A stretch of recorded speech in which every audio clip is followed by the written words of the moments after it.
ധന്യനായ കർത്താവിനെ മഹത്വം. എല്ലാവർക്കും പ്രഭാതവന്ദനം. കൊരിന്ത്യർക്കെഴുതിയ 1 ലേഖനം 14 അധ്യായം 15 വാക്യത്തിൽ അപ്പോസ്തലനായിരിക്കുന്ന പൗലോസ് ഇങ്ങനെ പരിശുദ്ധാത്മാവിൽ രേഖപ്പെടുത്തിയിരിക്കുന്നു: ഞാൻ ആത്മാവ് കൊണ്ട് പ്രാർത്ഥിക്കും, ബുദ്ധി കൊണ്ടും പ്രാർത്ഥിക്കും, ആത്മാവ് കൊണ്ട് പാടും, ബുദ്ധി കൊണ്ടും പാടും. തെസ്സലോനിക്കർക്ക് ലേഖനം എഴുതുമ്പോൾ അപ്പോസ്തലനായിരിക്കുന്ന പൗലോസ് തെസ്സലോനിക്കരോട് പറയുന്നുണ്ട്, എന്റെ ദേഹവും ദേഹിയും ആത്മാവും ശുഭമായിരിക്കട്ടെ. അപ്പോൾ ദേഹത്തെയും ദേഹിയെയും ആത്മാവിനെയും വേർതിരിച്ച് പറയുന്ന ഒരു വേദഭാഗമാണ് അവിടെ. അപ്പോൾ ഈ 3 ഘടകങ്ങളും ശുഭമായിരിക്കട്ടെ ക്രിസ്തുയേശുവിൽ എന്ന അപ്പോസ്തലൻ പ്രാർത്ഥിക്കുന്നു.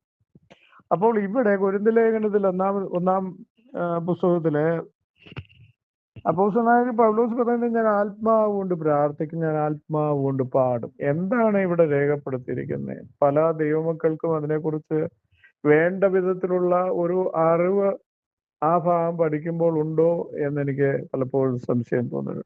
അപ്പോസ്തലൻ പറയുന്നത് അതായത് തെസ്സലോനിക്ക ലേഖനത്തിൽ അപ്പോസ്തലനായിരിക്കുന്ന പൗലോസ് ആശംസ അർപ്പിക്കുന്നു, നിന്റെ ദേഹം, നിന്റെ ദേഹി, നിന്റെ ആത്മാവ്.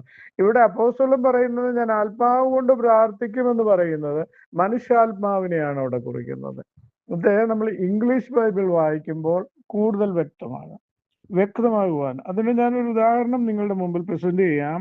നിങ്ങൾ വചനഭാഗം ശ്രദ്ധിക്കും. എഫേസ്യർക്ക് എഴുതിയ ലേഖനം 6 അധ്യായത്തിന്റെ 18 അധ്യായത്തിൽ ഇതേ വാക്ക് വീണ്ടും അപ്പോസ്തലൻ ആവർത്തിക്കുന്നു, ഞാൻ ആത്മാവ് കൊണ്ട് പ്രാർത്ഥിക്കുന്നു. അവിടെ വ്യത്യസ്തതയുണ്ട്.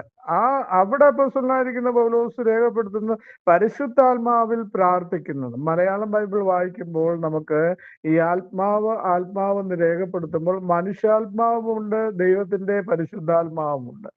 കൊരിന്ത്യ ലേഖനത്തിൽ നമ്മൾ വായിക്കുമ്പോൾ അത് മനുഷ്യാത്മാവിനെ കുറിക്കുകയാണ്. ഇംഗ്ലീഷ് ബൈബിൾ അവിടെ ആ ഭാഗം നമ്മൾ റെഫർ ചെയ്യുമ്പോൾ സ്മോൾ ലെറ്ററിലാണ് സ്പിരിറ്റ് എന്ന് രേഖപ്പെടുത്തിയിരിക്കുന്നത്.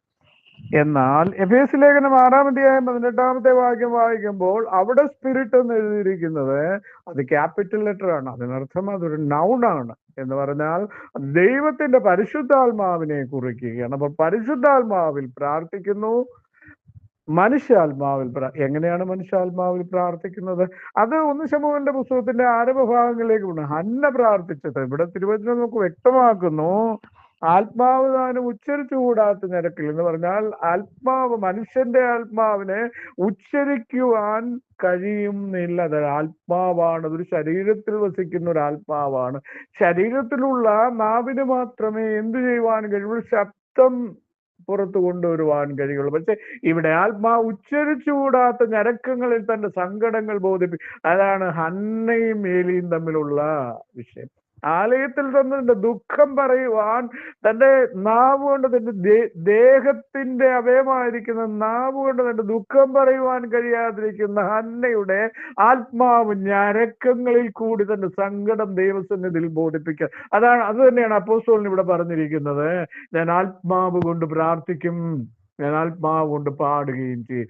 മനുഷ്യാത്മാവിനെ കുറിച്ചാണ് ഇവിടെ പറയുന്നത്. അതായത് ദേഹം, ദേഹി, ആത്മാവെന്ന് ദൈവവചനത്തിൽ പഠിക്കുന്ന അതേ ആത്മാവിന്റെ കാര്യമാണ് അപ്പോസ്തലൻ പരിശുദ്ധാത്മാവിൽ അവിടെ രേഖപ്പെടുത്തിയിരിക്കുന്നത്. എന്നാൽ എഫേസ്യ ലേഖനം 6:18 വായിക്കുമ്പോൾ അവിടെ അതേ ആത്മാവിനെ കുറിച്ച് രേഖപ്പെടുത്തിയിരിക്കുമ്പോൾ അവിടെ ഒരു വലിയ മാറ്റമുണ്ട്. അവിടെ പരിശുദ്ധാത്മാവിന്, ബിക്കോസ് ഓഫ് ഇംഗ്ലീഷിൽ നമ്മൾ അത് റെഫർ ചെയ്യുമ്പോൾ കൊരിന്ത്യ ലേഖനത്തിൽ കാണുന്ന സ്പിരിറ്റ് മനുഷ്യാത്മാവിന് സ്മോൾ ലെറ്ററിലും, എഫേസ്യ ലേഖനത്തിൽ കാണുന്ന പരിശുദ്ധാത്മാവ് ക്യാപിറ്റൽ ലെറ്ററിലും സ്പിരിറ്റ് എന്ന് രേഖപ്പെടുത്തിയിരിക്കുന്നതാണ് അതിന്റെ വ്യത്യാസം.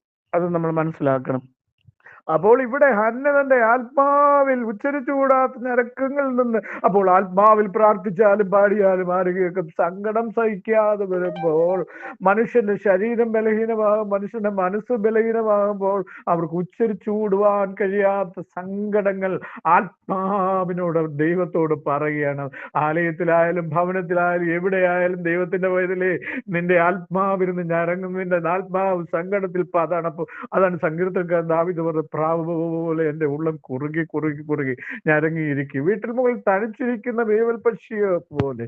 ആമീൻ. പ്രാവിനെ പോലെ കുറുങ്ങി ഞരങ്ങി തന്റെ സങ്കടങ്ങൾ മറ്റുള്ളവരോട് പറയുവാൻ, അത് കേൾക്കുവാൻ മറ്റുള്ളവർക്ക് സമയവും മനസ്സും ഇല്ലാതെ ഇരിക്കുമ്പോൾ ആത്മാവിൽ കുറുകി പ്രാർത്ഥിച്ച് കരയുന്ന ദൈവത്തിന്റെ പേരിൽ നിന്റെ ആത്മാവിന്റെ ഞരക്കം കേൾക്കുന്ന ദൈവം അന്നയോട് ദൈവത്തിന്റെ അരുളപ്പാടുണ്ടായി. അടുത്ത വർഷം നിന്റെ കരച്ചിൽ അവസാനിക്കാൻ പോകും. ദൈവത്തിന്റെ പൈതലെ, നിന്റെയും എന്റെയും കരച്ചിൽ അവസാനിപ്പിക്കുവാൻ പോവുകയാണ് സർവശക്തനായ ദൈവം. ആകയാൽ വിശ്വാസത്തോടുകൂടി ശക്തിയോടെ പ്രാർത്ഥിച്ച് മുന്നേറുവാൻ വചനങ്ങളാൽ ദൈവം നമ്മളെ സഹായിക്കും.